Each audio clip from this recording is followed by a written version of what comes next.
The heavy silk of Eleanor's gown dragged across the freezing marble floor of Vance Manor, the sound a soft, relentless whisper in the oppressive silence of the grand hall.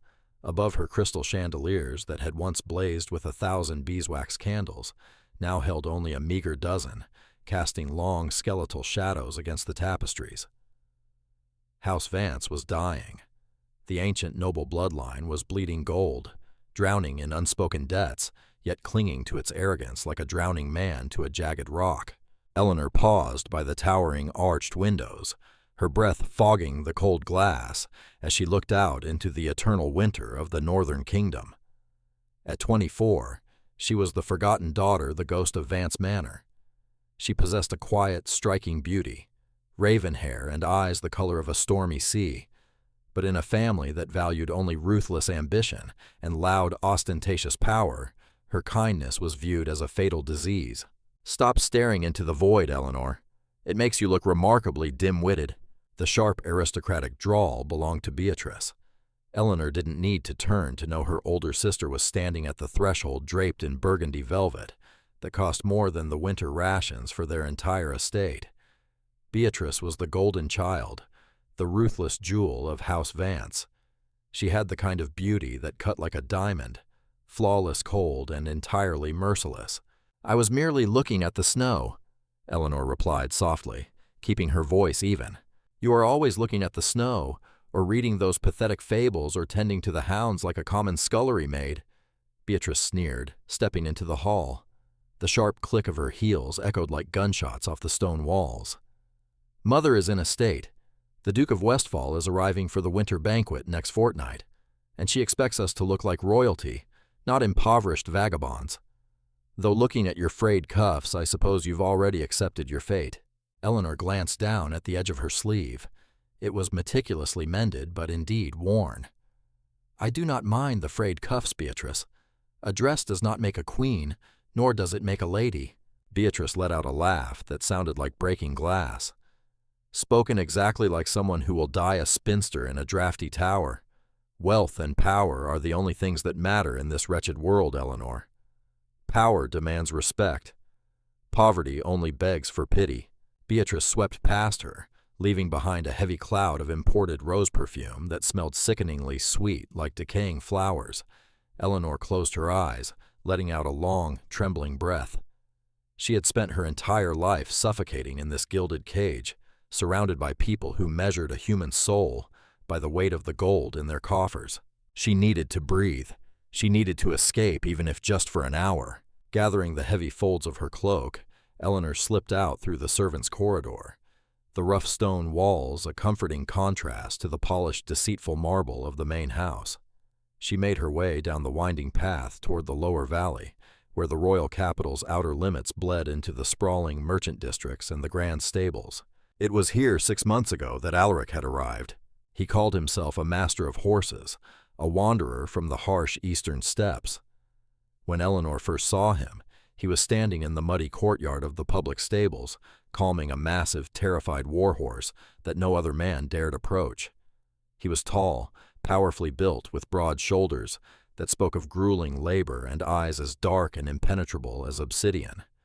He wore simple leather and rough-spun wool, his hands calloused and scarred, yet there was an unmistakable stillness about him, a terrifying, absolute authority in the way he stood, the way he watched the world. He did not bow hastily when the minor lords rode past. He did not lower his gaze. Eleanor had come to the stables to bring apples to her old mare, a creature Beatrice had deemed too ugly to ride, and ordered to be sold. Alaric had been the one to take the horse in. On this particular freezing afternoon, Eleanor found Alaric in the dim, hay-scented warmth of the barn, repairing a broken leather bridle. "You're shivering, Lady Eleanor." His voice broke the silence. It was a deep, resonant baritone that sent a strange warmth blooming in her chest. It lacked the nasal-affected drawl of the nobility. It was grounded, real, and commanded instant attention. "The wind is biting today," Eleanor said, stepping into the lamplight. She pulled a wrapped bundle of fresh warm bread from her cloak. "I brought this from the kitchens. I know the stablemaster pays you poorly." Alaric stopped his work. He looked at the bread, then slowly lifted his dark eyes to meet hers. For a moment, a strange emotion flickered in his gaze, something ancient and profoundly tired, yet suddenly sparked with light. "You risked the wrath of your family by associating with a lowly stable hand," Alaric said, his tone carefully neutral. "I am told House Vance does not tolerate the scent of poverty." Eleanor offered a sad, fragile smile. "House Vance does not tolerate anything that does not reflect its own vanity. But I am not my family Alaric. A man who treats beasts with more mercy than my father treats his subjects deserves a warm meal." Alaric slowly reached out and took the bread. His fingers briefly brushed against hers. His skin was rough, weathered by elements she could only guess at, but his touch was incredibly gentle. He had no idea that this simple act of kindness was something he had been searching the entire kingdom for. At 29, King Alaric, the iron-willed ruler of the unified realms, was exhausted to his very bones. He had ascended the throne amidst a bloody rebellion, fighting wars before he was old enough to drink wine. He had crushed his enemies, secured his borders, and amassed wealth that defied imagination. Yet sitting on the sun-forged throne of the high capital, he found himself surrounded by vipers. Lords who smiled while plotting his assassination, ladies, who threw themselves at his feet, not out of love, but out of a ravenous hunger for a crown. He had realized with a cold, terrifying clarity that if he were to fall from his horse and die, his court would mourn his crown, not the man wearing it. And so he had vanished, leaving his most trusted commander in charge of the capital's shadow operations. Alaric took a leave of absence to walk among his people. He wanted to see his kingdom without the blinding glare of royalty. He wanted to find a soul that was not corrupted by the hunger for power. He had expected to find hardship. He had not expected to find Eleanor. Over the past months, she had become the only light in his self-imposed exile. She didn't know he commanded armies that could blacken the horizon. She didn't know a single word from his lips could execute her entire bloodline. To her, he was just Alaric, the quiet man in the stables. And yet she spoke to him with a respect and genuine interest that no high-born lady had ever shown the king. "How is your sister's temper today?" Alaric asked, taking a bite of the bread. He knew of Beatrice. Every merchant and worker in the district knew of the eldest Vance daughter. She was a terror, leaving a trail of humiliated servants and unpaid debts in her wake. "Worse than usual," Eleanor sighed, leaning against the wooden stall. "The estate is failing, Alaric. I hear the whispers in the corridors. The creditors are circling.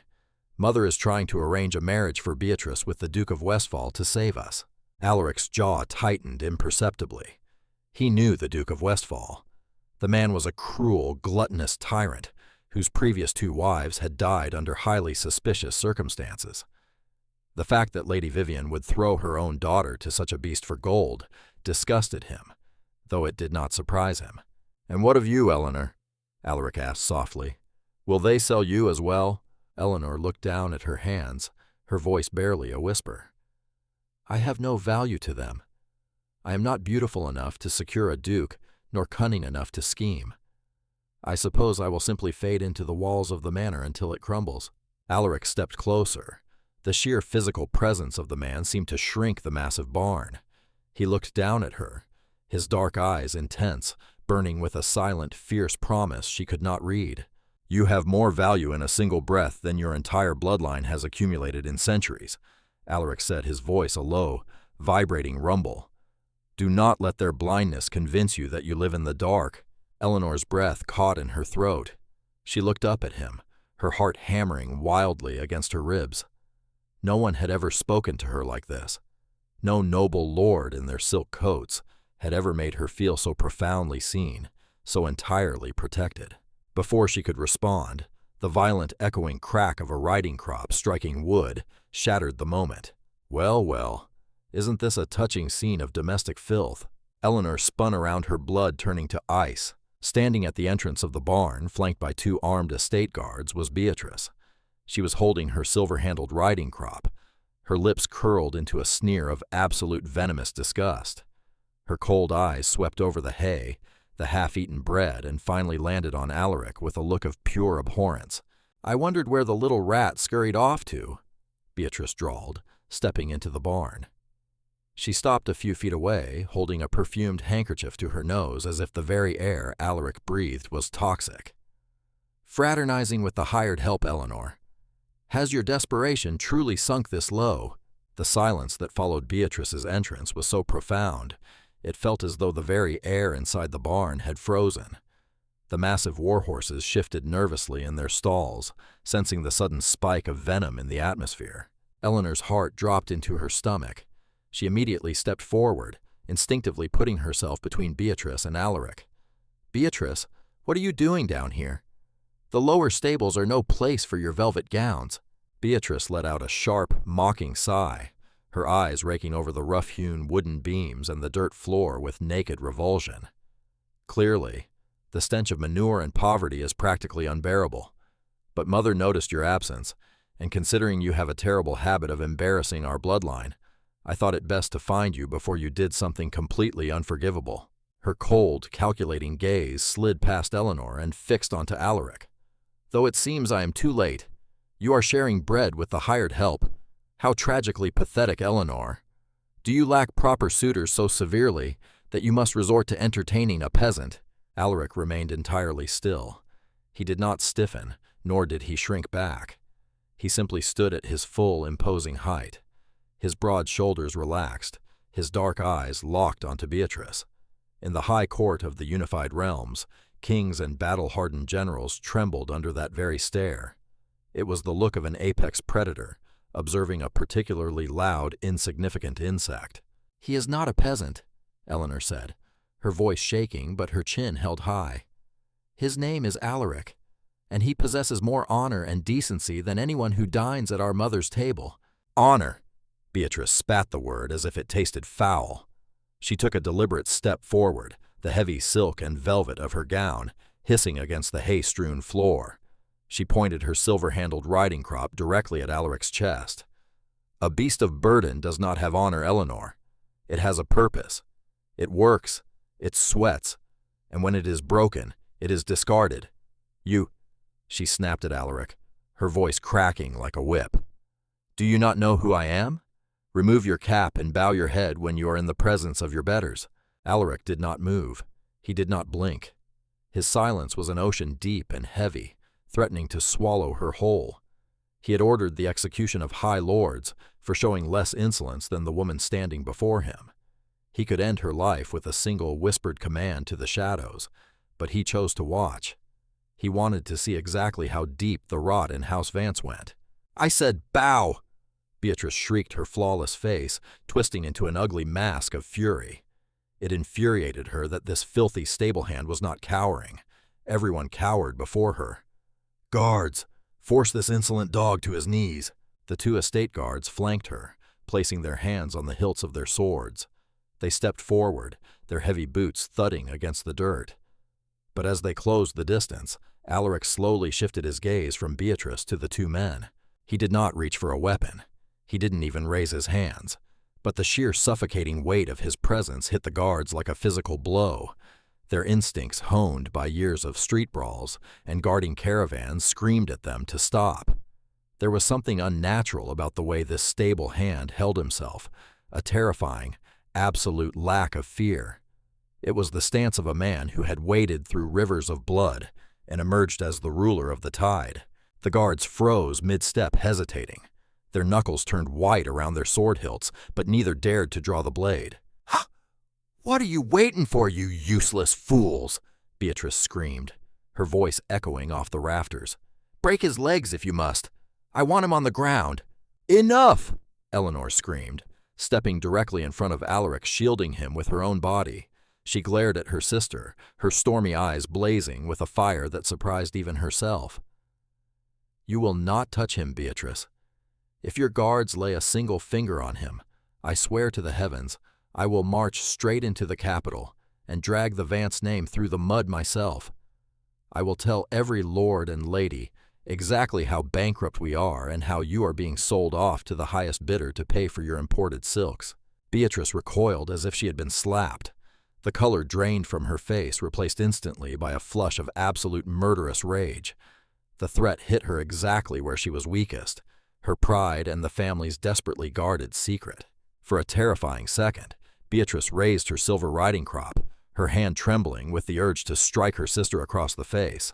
Behind Eleanor, Alaric's jaw locked, his muscles coiled like a tightly wound spring. If that crop descended, Beatrice would not live to see the sunset. The king of the unified realms had made his choice. But Beatrice lowered her arm, her breathing ragged. She forced a cruel, chilling smile onto her lips. "You think you are being noble, Eleanor, defending a stray dog?" Beatrice's voice dropped to a venomous whisper. "You are nothing. You are the forgotten shadow of this family. And you—" She looked at Alaric. Her eyes narrowed with pure hatred. "You are fired. Gather whatever pathetic rags you own and leave these lands before nightfall. If I see your face anywhere near Vance Manor again, I will have the guards skin you alive." She turned on her heel, her velvet cloak snapping aggressively in the cold air. "Come," she ordered her paralyzed guards. "The stench in here is making me ill. And Eleanor, if you are not in the manor within 5 minutes, I will have Mother lock you in your chambers until the Duke of Westfall arrives." With the sharp retreating clicks of her heels, Beatrice vanished into the biting winter wind, leaving behind a heavy, suffocating silence in the barn. Eleanor stood frozen for a long moment. Then, as the adrenaline slowly drained from her blood, her knees buckled. She let out a choked sob, burying her face in her hands. The humiliation burned her skin like acid. She wasn't crying because of Beatrice's threats toward her. She was crying out of sheer, agonizing shame that the man she had come to care for had to endure such vile cruelty because of her bloodline. Before she could collapse entirely onto the cold floor, 2 strong, warm hands caught her by the shoulders. Alaric pulled her gently but firmly against his chest. He wrapped his arms around her, shielding her from the draft, holding her with a fierce, protective reverence. He smelled of pine leather and winter air, a scent that instantly anchored her racing heart. "I am so sorry," Eleanor wept into his rough-spun coat, her tears soaking the wool.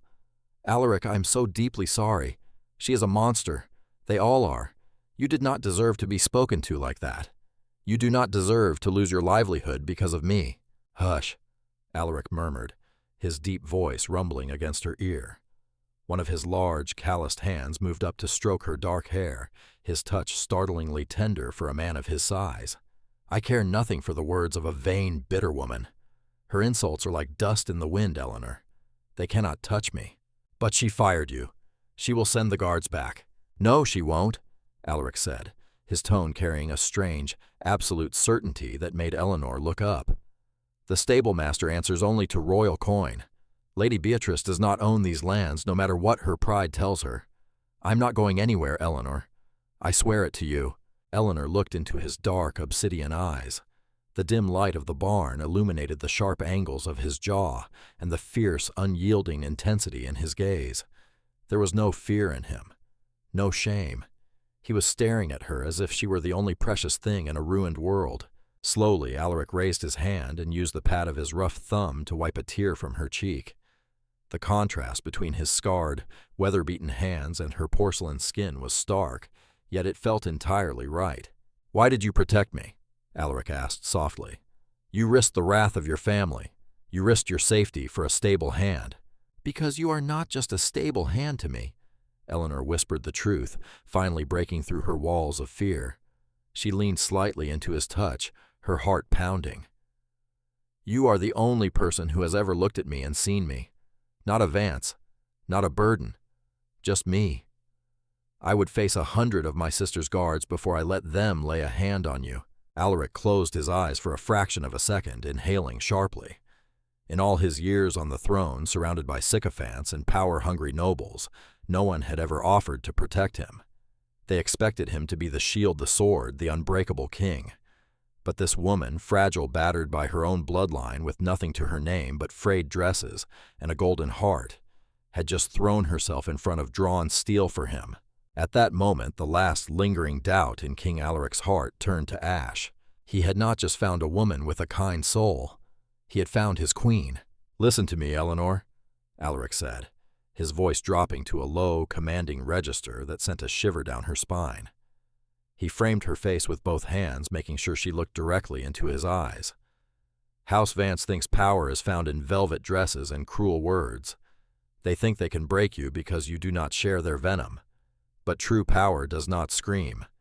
True power waits. And I promise you, by my life and my blood, you will never be treated like a shadow again." Eleanor didn't fully understand the weight behind his words, but the absolute conviction in his eyes made her believe him.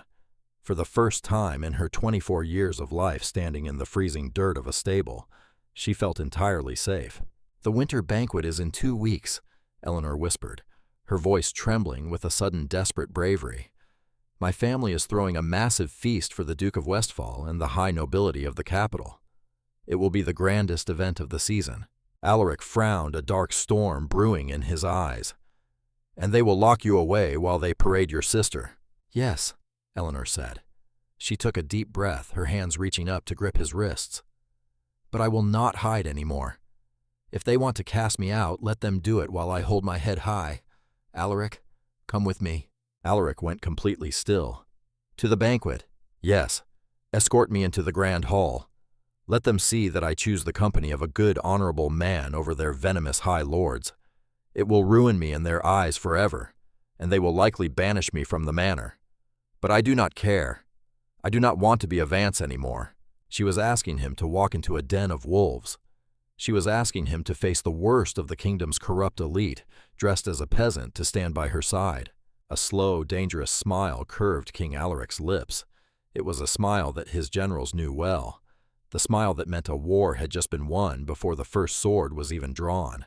"If that is what you wish, my lady," Alaric whispered, pressing a soft, reverent kiss to her forehead, "then I shall be your escort. We will face your family's grand banquet together." He would give House Vance exactly what they asked for, and then he would burn their arrogance to the ground. The heavy oak door of the master's study slammed shut, the sound echoing like a tolling bell through the cavernous, freezing halls of Vance Manor.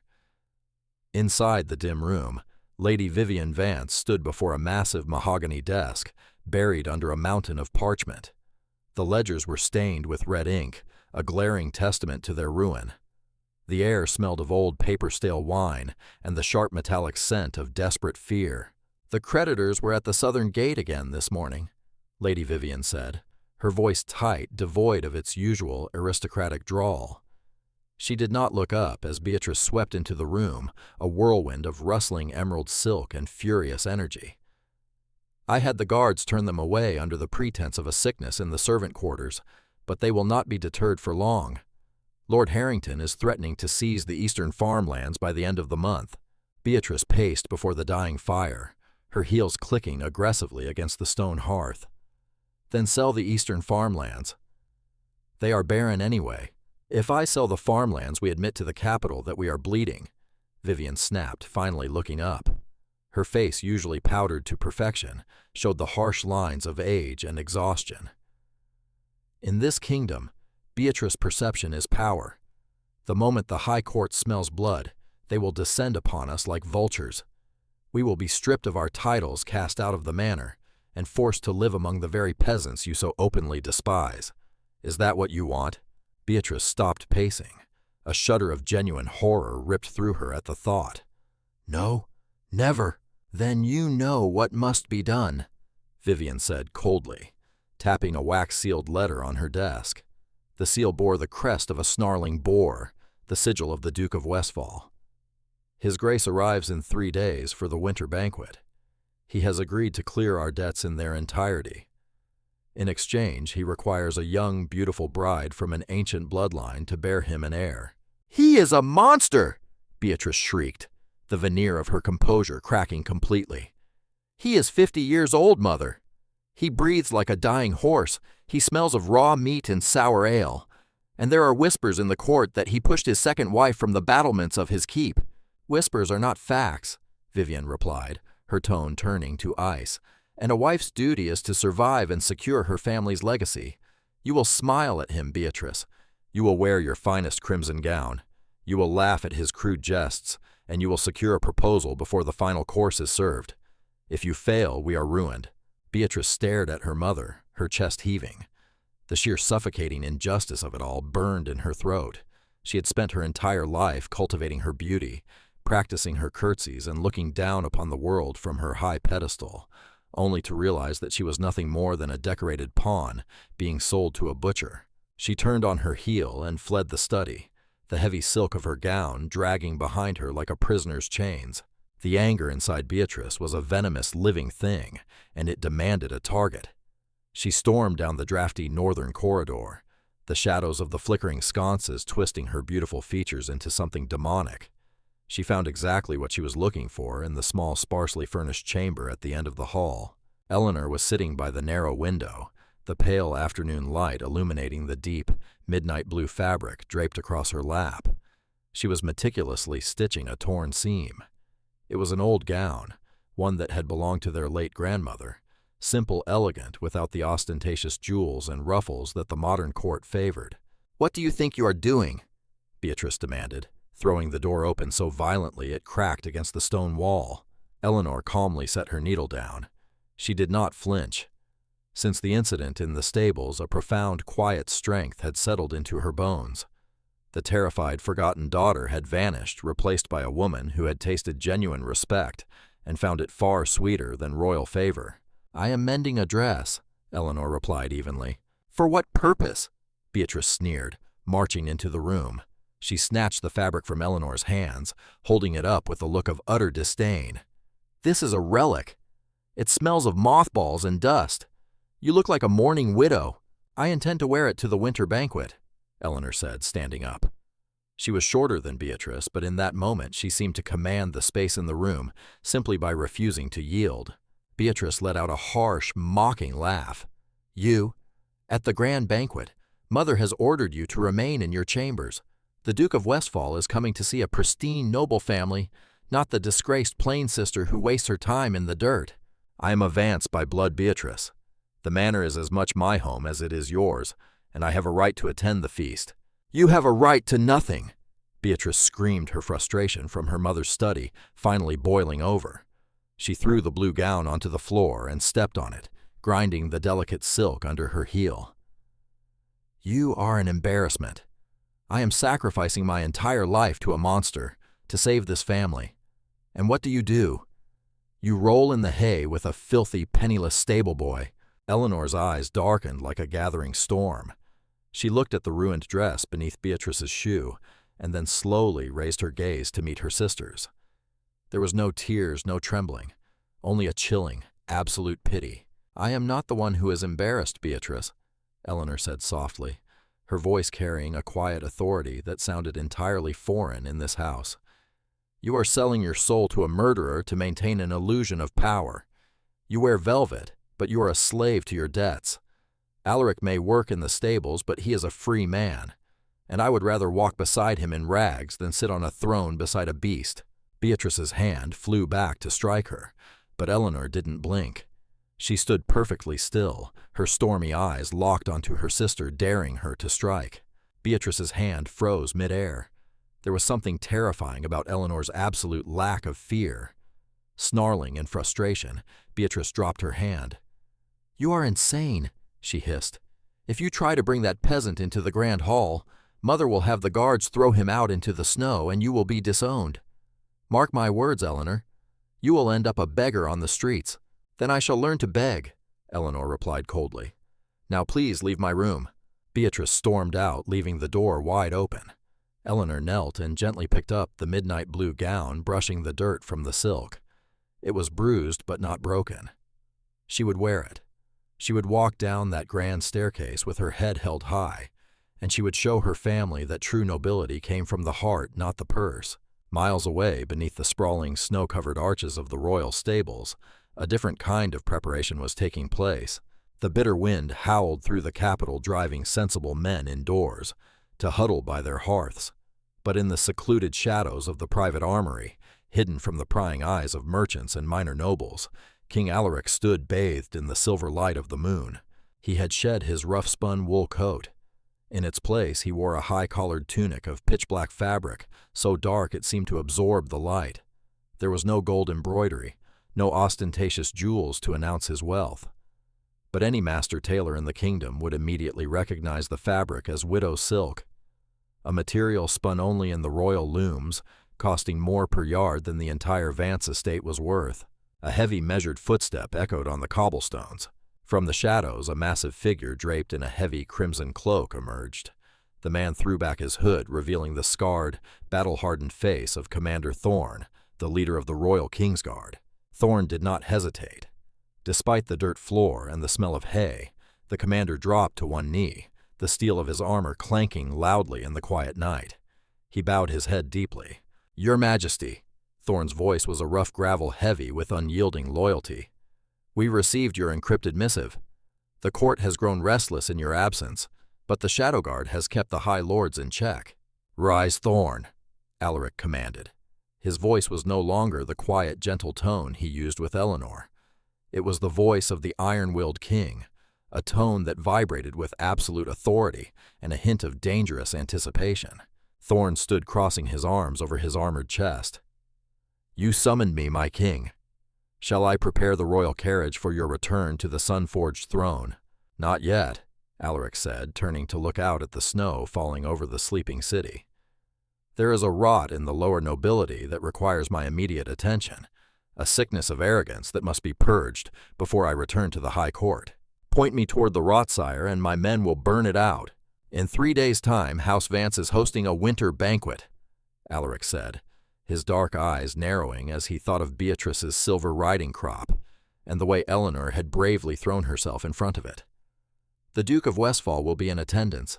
Thorn grimaced in disgust. "Westfall is a pig, sire. We have been building a case of treason and murder against him for 6 months. If he is at this banquet, I can have him arrested before they serve the first course." "No," Alaric said, a cold, merciless smile touching his lips. "Let the pig eat. Let Lady Vivian play her desperate games. Let Lady Beatrice flaunt her borrowed velvet and mock the weak. I want to see exactly how far their cruelty extends when they think no one with power is watching." Thorn looked at his king, a spark of understanding lighting up his scarred face. "You intend to attend this banquet, Your Majesty?" "I do. As the guest of Lady Eleanor Vance," Alaric said. Just speaking her name softened the hard edges of his soul. "I will enter their hall as a simple stable hand. I will endure their sneers and their aristocratic poison." Alaric turned back to his commander, his gaze turning deadly, the aura of the supreme ruler radiating from him with terrifying intensity. "Assemble the royal guard, Thorn. 50 of our best knights in full ceremonial armor. You will ride to Vance Manor on the night of the banquet and wait in the shadows of the courtyard. You do not breach the doors. You do not announce yourselves." "And when do we enter, sire?" Thorn asked, his hand instinctively resting on the pommel of his sword. "When I give the signal," Alaric said, his voice dropping to a dangerous whisper that promised absolute ruin. "When their arrogance reaches its peak. When they dare to humiliate the woman who is destined to wear the crown of the unified realms. You will breach those doors, Commander, and you will show House Vance exactly who they have been mocking." Thorn's eyes widened slightly, a ferocious predatory grin spreading across his face. He bowed deeply once more. "It shall be done, Your Majesty. The kingdom will bow or it will bleed." Alaric looked back out at the falling snow. The trap was set. House Vance had spent generations building their gilded cage of superiority. In 3 days, King Alaric was going to shatter it into 1,000,000 pieces, and from the ruins he would raise his queen. The great hall of Vance Manor blazed with a desperate, feverish light. Hundreds of thick beeswax candles purchased on credit that the family could never hope to repay burned in the massive crystal chandeliers above. The air was thick-heavy with the suffocating aroma of roasted meats, spiced wine, and the overpowering, cloying perfumes of 50 minor nobles, desperate to prove their relevance. In the corner, a string quartet played a frantic, overly complex waltz, their bows sawing across the strings in a futile attempt to drown out the underlying tension in the room. This was not a celebration.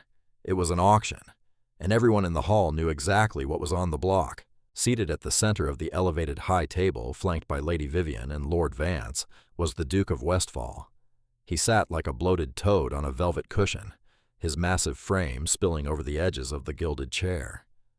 He was dressed in aggressively vibrant purples and golds, his fat fingers covered in rings that flashed sharply in the candlelight. As he tore a piece of flesh from a roasted quail with his teeth grease shone on his graying beard, He washed it down with a heavy gulp of dark wine, his small, watery eyes fixed unblinkingly on his prize. Beatrice Vance sat to his right, wearing a gown of blood-crimson velvet, exactly as her mother had ordered. To the untrained eye, she looked breathtaking. Her golden hair was pinned up with diamond-encrusted combs. Her posture was flawless, and her lips were painted a perfect, inviting rose. But to anyone observing closely, she was a statue made of ice and fury. Her knuckles were stark white as she gripped her silver goblet. Every time the Duke leaned close to speak, his hot, sour breath brushing against her neck, her stomach aggressively churned. She forced a hollow, melodic laugh at his crude jests, playing the part of the smitten maiden, while her soul screamed in revulsion. "Your estate is quaint, Lady Vivian." The Duke rasped his voice, sounding like two rough stones grinding together. He wiped his greasy mouth with a linen napkin. "A bit drafty, perhaps, but the lands have potential provided they are managed by a firmer hand. A hand with unlimited resources." "Indeed, Your Grace," Vivian replied smoothly, her smile never wavering, though a bead of nervous sweat trickled down the back of her neck. "House Vance has simply been waiting for a partnership worthy of our ancient bloodline. We value strength above all." The Duke's wet eyes slid back to Beatrice, staring at her chest with unapologetic hunger. "I've always appreciated a strong, noble breed. They produce the best heirs." Beatrice dug her fingernails so deeply into her palms that she almost drew blood. She wanted to scream. She wanted to pick up a carving knife and plunge it into the Duke's fat neck. But then she looked out at the sea of faces in the hall, the minor lords and ladies who were whispering behind their fans, waiting for House Vance to fall. If she failed tonight, those whispers would turn to laughter. She would be stripped of her crimson silk and cast out into the freezing mud. She swallowed her disgust, tilted her head, and offered the Duke a dazzling, utterly empty smile. "You are too kind, Your Grace." At the opposite end of the hall, far from the elevated high table, Eleanor descended the grand marble staircase. She moved slowly, the heavy midnight blue silk of her grandmother's mended gown flowing around her like a quiet river in the dark. She wore no diamonds. Her raven hair was left to fall in soft, natural waves over her shoulders, unburdened by heavy pins or crowns. She possessed none of the aggressive, blinding glitter that the rest of the court wore as armor. As she reached the bottom step, the whispering began. It started like the hiss of a snake rippling through the crowds of silk-clad nobles.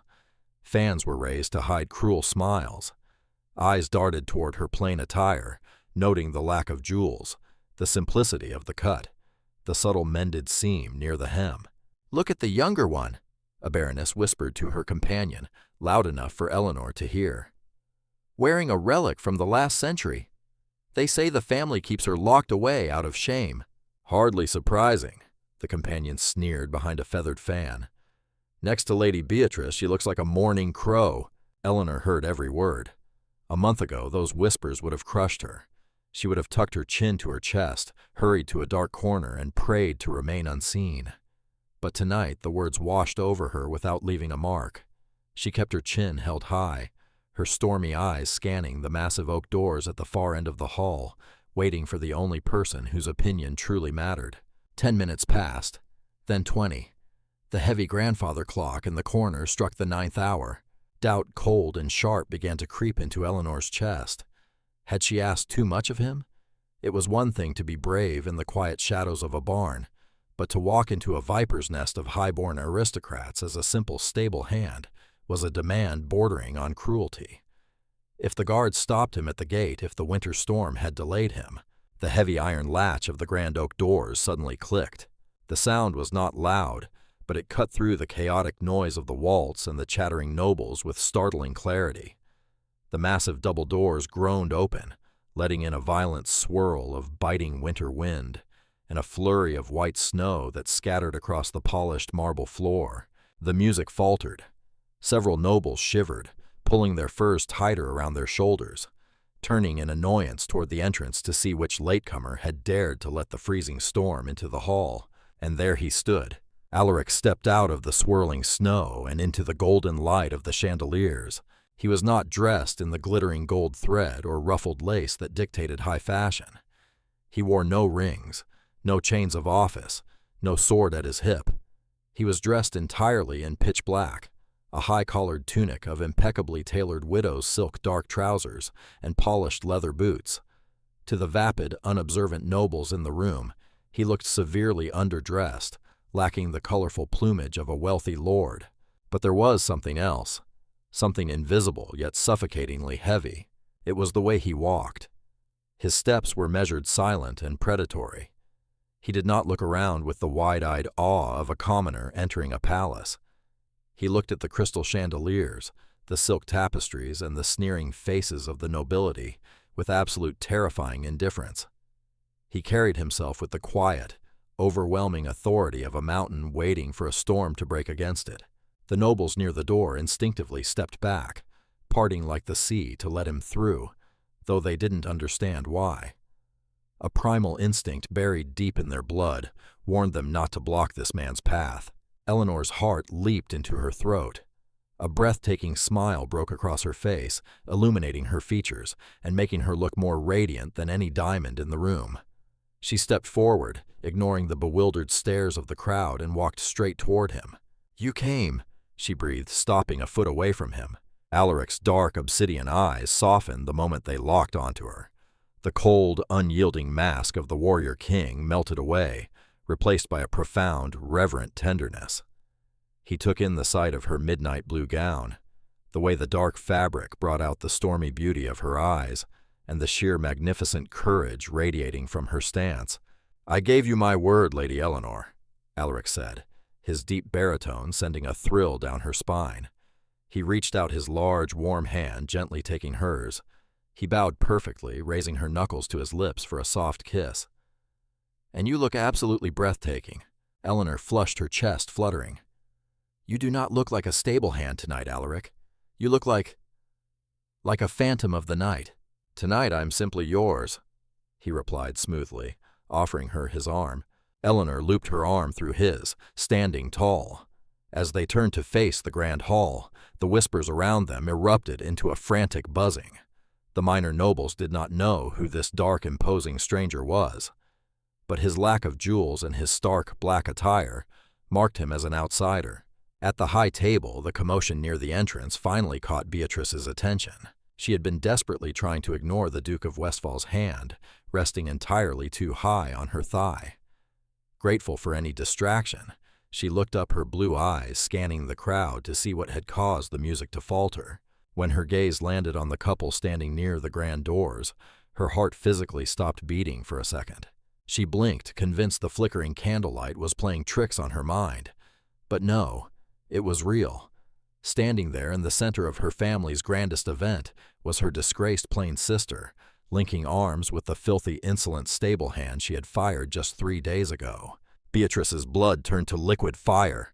The sheer audacity, the absolute unforgivable disrespect. She was sitting here sacrificing her body and her future to a disgusting pig to save this family, while Eleanor paraded a peasant through their grand hall, making a mockery of the Vance name in front of the entire capital's nobility. "Beatrice, my dear, whatever is the matter?" the Duke rasped, noticing her sudden rigidity. "You look as though you have seen a ghost." "Not a ghost, Your Grace," Beatrice hissed, her voice trembling with a rage so violent it made her vision blur. She stood up abruptly, her chair scraping loudly against the stone floor. "Just a rat that has crawled up from the gutters." Lady Vivian followed her daughter's gaze, her eyes narrowing as she spotted Eleanor. When she realized who the tall, dark-haired man beside her was, all the color drained from the matriarch's powdered face. It was the stable worker, the commoner, here in front of the Duke of Westfall. "Guards!" Vivian snapped quietly to the estate soldiers stationed near the high table. "Follow us." Beatrice did not wait. She descended the elevated platform, her crimson velvet gown trailing behind her like a river of blood. She marched across the grand hall, her heels striking the marble with lethal intent. As she moved, the crowd of nobles parted, sensing the impending explosion. The string quartet, terrified by the murderous look on the eldest daughter's face, stopped playing entirely. An eerie, suffocating silence fell over the great hall. The only sound was the furious clicking of Beatrice's heels and the heavy thud of the armed guards following closely behind her. Eleanor saw her sister coming. Her grip tightened on Alaric's arm. Her heart hammered wildly against her ribs, panic, threatening to choke her. But she did not step back. She anchored herself to the immovable strength of the man standing beside her. Alaric did not flinch. He watched the crimson-clad woman storm toward them, his dark eyes cold, calculating and utterly devoid of mercy. He had waited patiently for the rot to expose itself to the light. The trap had just snapped shut. "You!" Beatrice snarled, stopping 3 feet away, her voice ringing out through the dead silence of the hall. She pointed a trembling finger directly at Alaric's chest. "How dare you set foot in this house?" The silence in the great hall was absolute, thick enough to suffocate. Every lord, lady, and servant stood paralyzed, their eyes locked on the confrontation unfolding at the center of the marble floor. "How dare you set foot in this house?" Beatrice repeated, her voice dropping to a venomous hiss that somehow carried to every corner of the vast room. Her beautiful face was twisted into a mask of pure, ugly abhorrence. "I told you what would happen if you ever showed your filthy face near my estate again." Eleanor stepped forward, her grip on Alaric's arm, tightening not out of fear, but in a desperate attempt to shield him. "He is my guest, Beatrice. I invited him. You will not speak to him with such disrespect in front of the court." "Your guest?" Beatrice threw her head back and let out a laugh that bordered on hysterical. It was a sharp, grating sound that made several nobles wince. She turned to the crowd, her arms spread wide in a grand theatrical gesture of mockery. "Did you hear that my lords and ladies, my tragic, simple-minded sister, has brought a guest to our winter banquet?" She whirled back around, stepping dangerously close to Alaric, her eyes burning with malicious triumph. She was ready to destroy them both. "Let me introduce you all to my sister's distinguished escort," Beatrice announced, her voice ringing with cruel authority. "He is no lord. He owns no lands.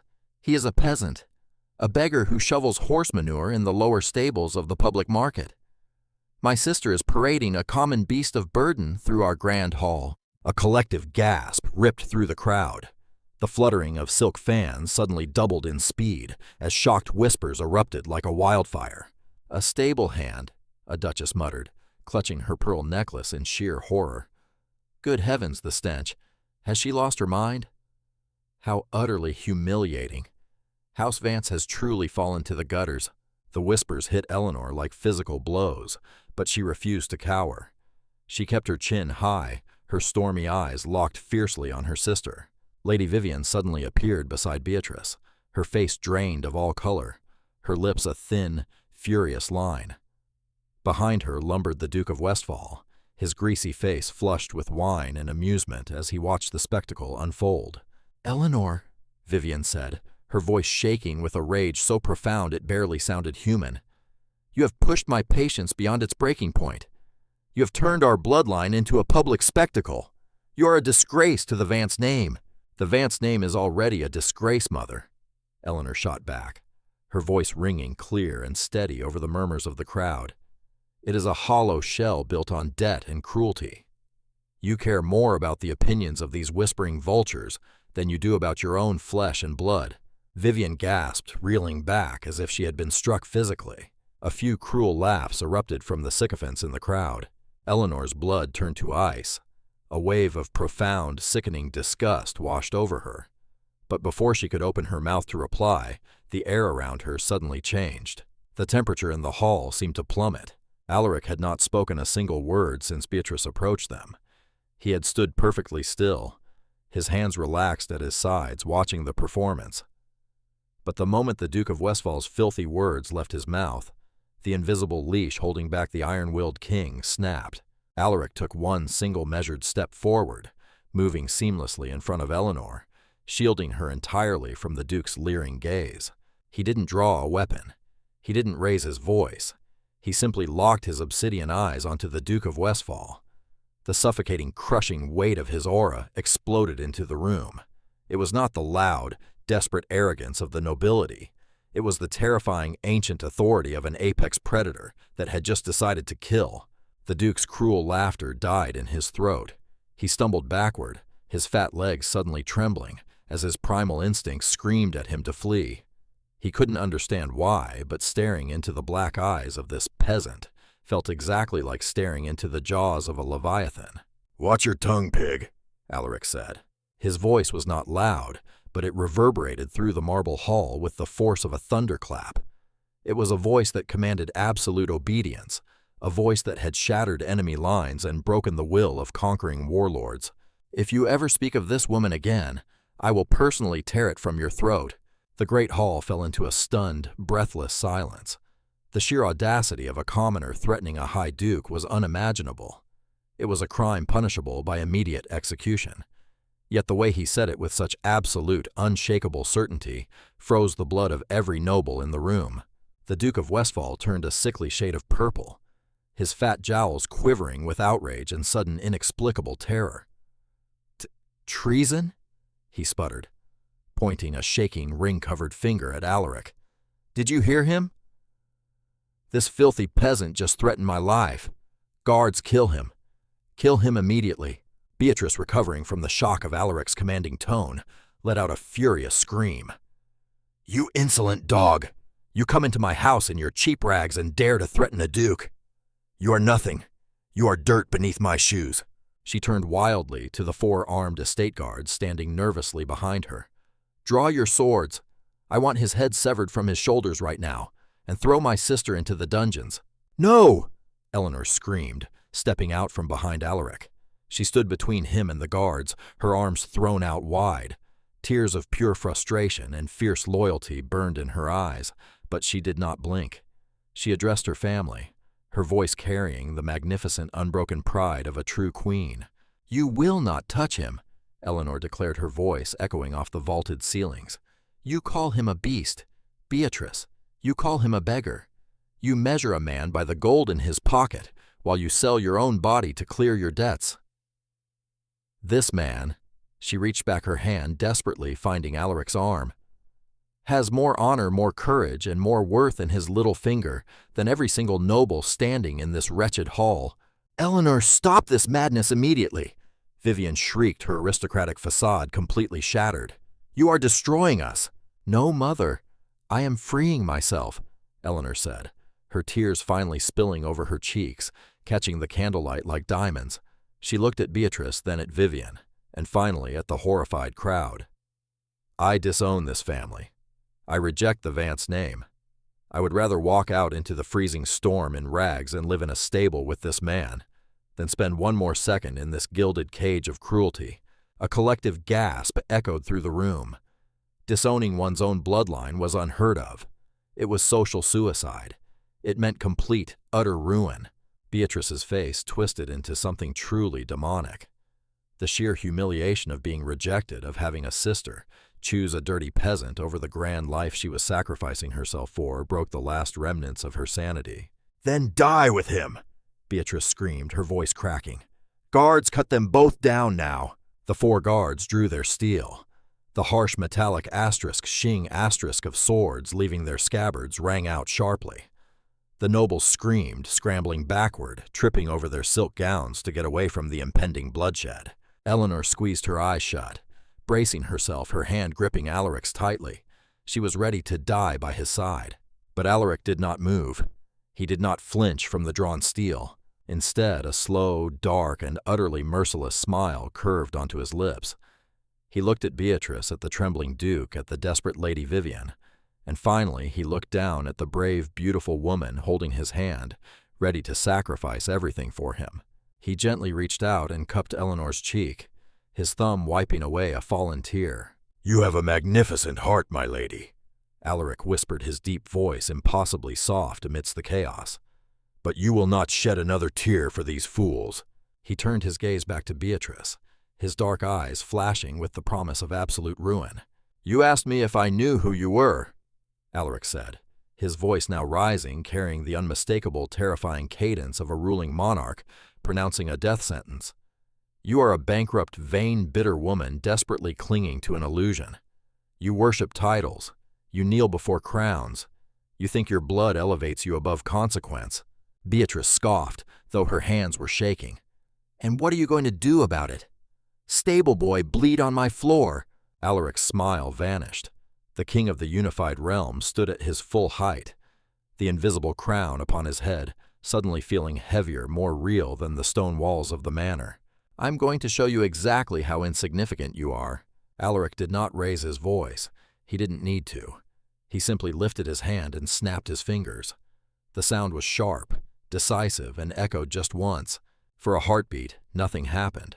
Beatrice let out a harsh, mocking laugh. What was that a signal for your fellow beggars? But her laugh was abruptly cut short.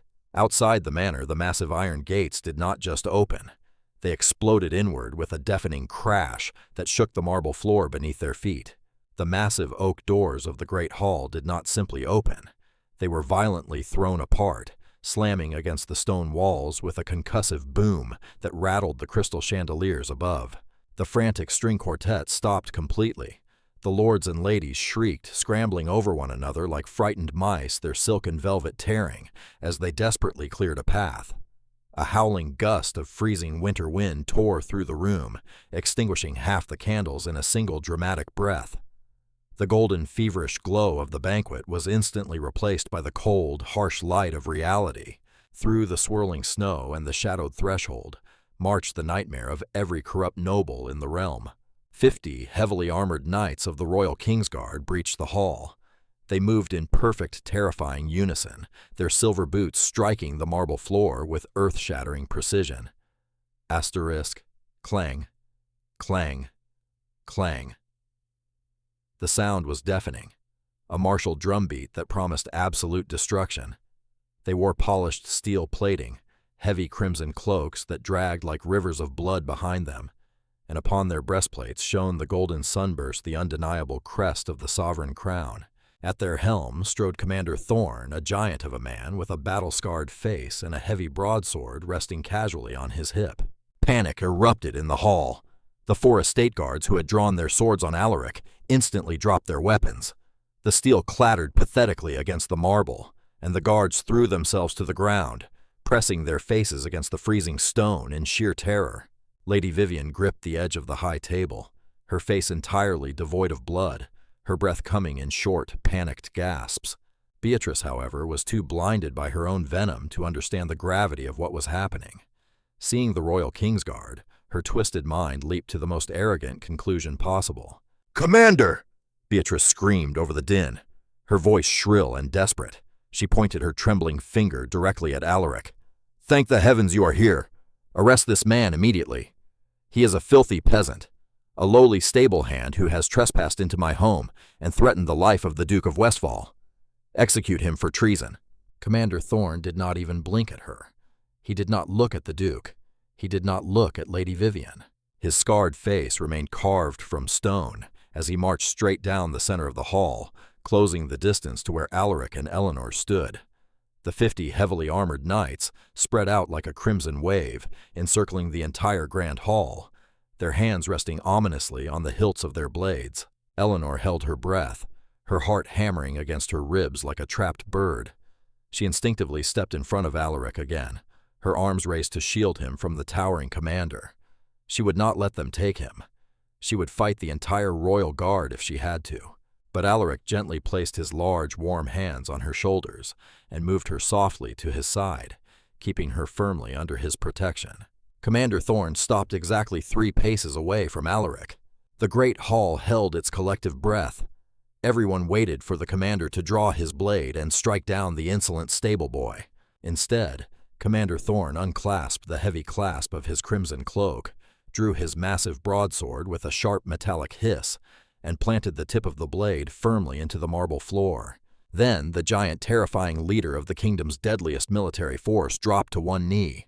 A second later, the deafening crash of 50 armored bodies hitting the marble echoed through the hall as every single royal guard knelt in absolute unison. They bowed their heads, exposing their necks to the man dressed in pitch-black widow silk.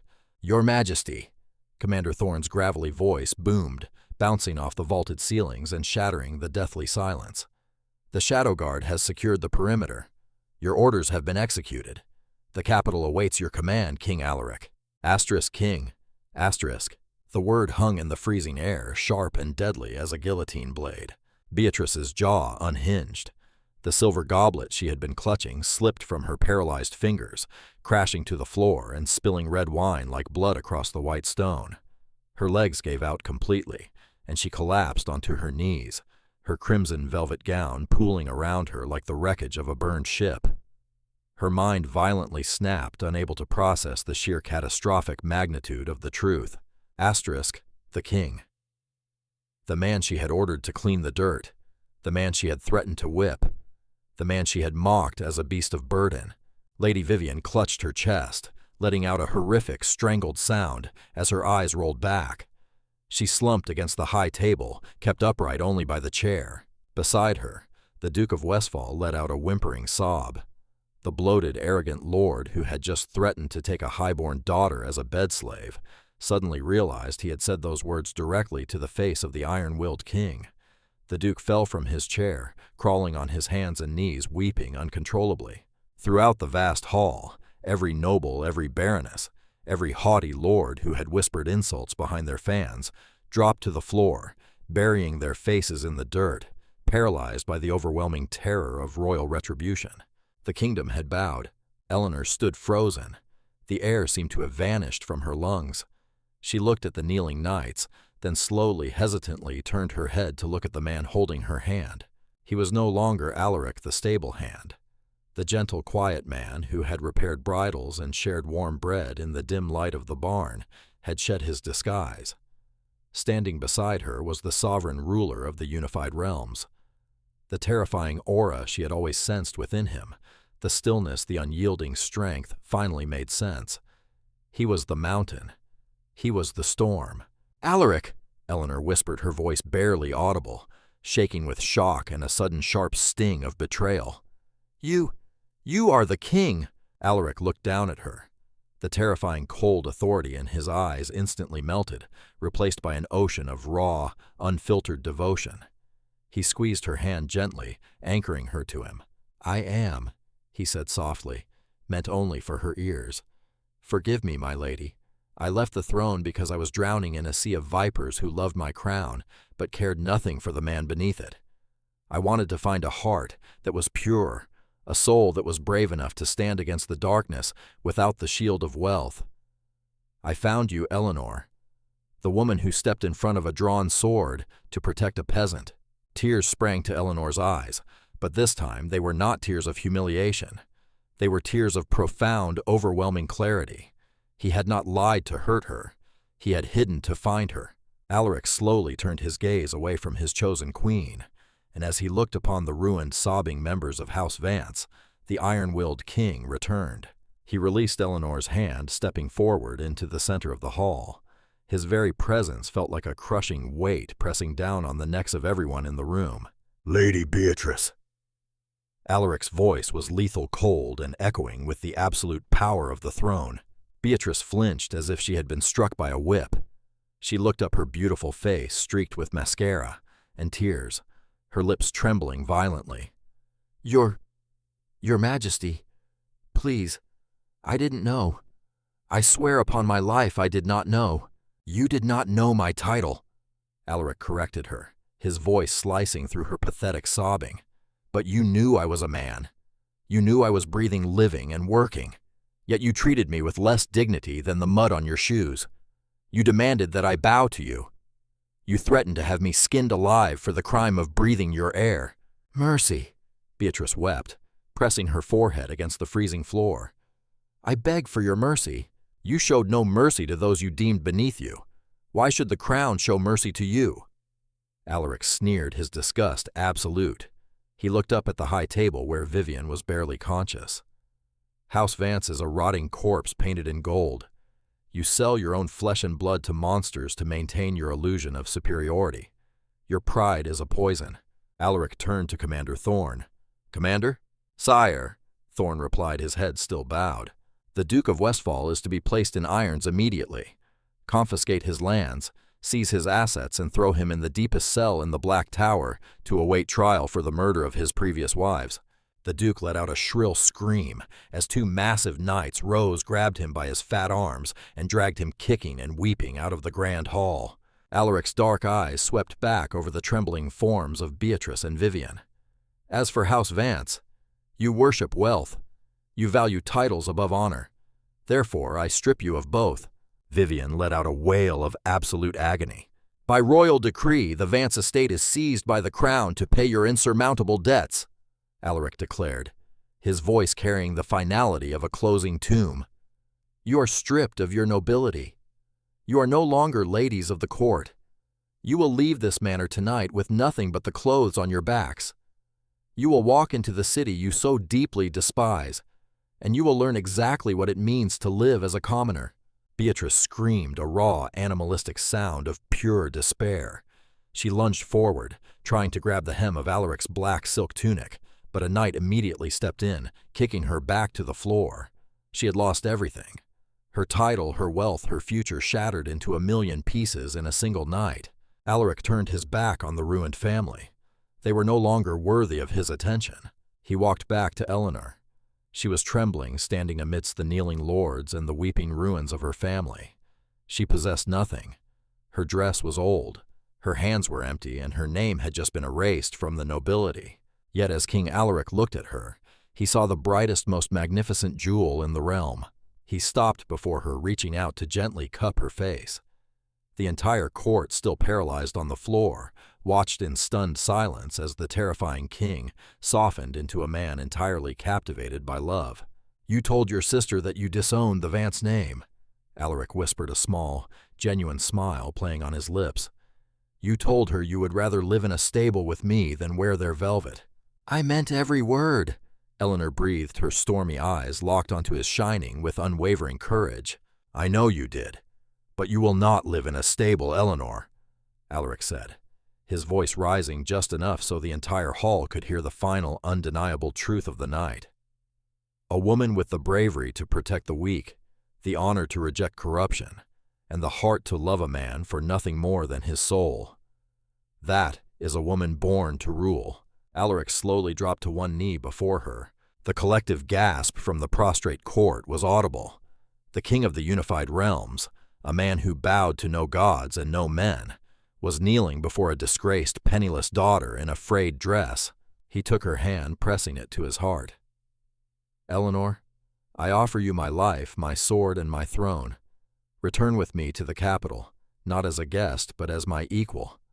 Be my queen, and let us show this broken world what true nobility looks like." A single tear slipped down Eleanor's cheek. She looked at her cruel sister sobbing in the dirt. She looked at the terrified lords who had mocked her only an hour ago. And then she looked down at the man who had seen her worth when the entire world had ignored her. She didn't care about the crown. She cared about the man holding her hand. "Yes," Eleanor whispered, her voice choked with emotion, yet ringing with absolute certainty. "I will be your queen, Alaric. Today and until the end of my days." Alaric stood, his face breaking into a radiant, triumphant smile. He pulled her gently into his arms, kissing her deeply in front of the entirely silent, shattered court. It was a kiss that sealed the fate of the kingdom. When he pulled away, he offered her his arm. Eleanor took it, her head held high. "Commander," Alaric said, not looking back. "Sire, burn the ledgers, seal the doors, let the winner claim this place." Alaric and Eleanor turned and walked toward the grand entrance. As they moved, the 50 knights of the Royal Kingsguard rose to their feet in unison, drawing their swords and crossing them high in the air, creating a grand arch of gleaming steel for the king and his new queen to walk beneath. Behind them, Beatrice Vance remained on the cold marble floor, screaming into the empty dying hall as the shadows closed in around her. She had worshipped power, and power had crushed her. Eleanor stepped out into the freezing winter night, but she did not feel the cold. Beside the king, who had loved her in the shadows, she felt only the warmth of a dawn she had never dared to dream of. ******. The story of Eleanor and Alaric reminds us that true royalty is not defined by the weight of a golden crown or the price of a velvet gown, but by the courage of one's heart when no one else is watching. Beatrice Vance sought power through cruelty and lost everything, while Eleanor offered kindness to a peasant and gained the world. Justice, it seems, has a beautiful way of wearing a disguise until the perfect moment. If this story made your heart race and reminded you that karma never misses a single address, tell us, what would you have done if you were in Eleanor's shoes at the stables? Let us know in the comments below. And if you believe that true love and royal justice always prevail, make sure to subscribe and share this video so you never miss another epic tale of kingdom drama.